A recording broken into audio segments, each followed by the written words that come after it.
I'm Judy Gold, but you knew that, didn't you? All right, maybe not. So the first time I did stand-up was actually in my dorm in college.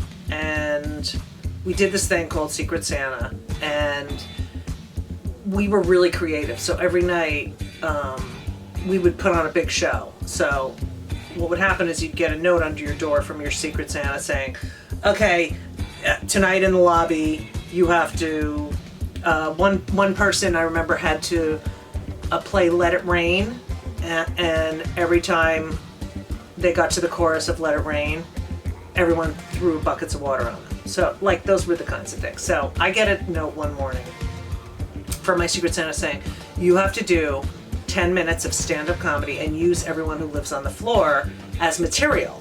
And I was like, oh my God, because I was funny, but I didn't, this was like, real, right? So I took the day off of classes, and I can't even tell you how fucking nervous I was.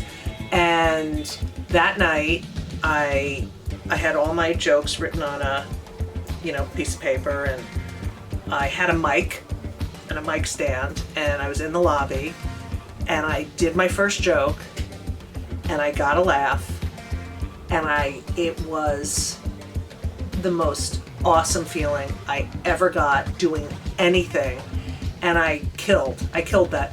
I mean, every joke killed, and I felt like I was having an out-of-body experience, like nothing, no drug, nothing had made me feel like this before, and I thought, oh my God, this is what I'm meant to do.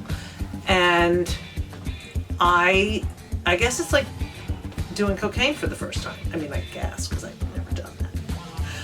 You always want to chase that high. And so after that, this is in the mid-'80s, well, early 80s, 82, and that's when the comedy was like having the huge boom. That's when it really started, getting big. And someone got me some like fish restaurant was having a comedy night. I mean, you could do spots anywhere at that time, like in the 80s. I mean, I'm telling you, happy hours all night. I got so much stage time so early. But so someone had gotten me a set on some sort of, at some sort of, I don't know, fish restaurant that was doing a comedy night. And I remember I was physically ill. I like had diarrhea, and I was like, oh my God. And I got on stage. This is the first time I was ever going to make any money. Probably got like $15 or something. And I got on stage, and I forgot every one of my jokes. And I looked over at the bar, and I was like, and there was this woman with a big bouffant hairdo. And I said, oh, there's my mother. She's a member of the B-52s. But you probably don't know the B-52s because they're from the 80s. Anyway, and everyone started laughing. And then after the show, the guy who owned the restaurant was like, oh, that was very good. That's my mistress. And I was like, oh, fuck. So he paid me. But yeah, I still love it. I still love it like the first time I ever did it.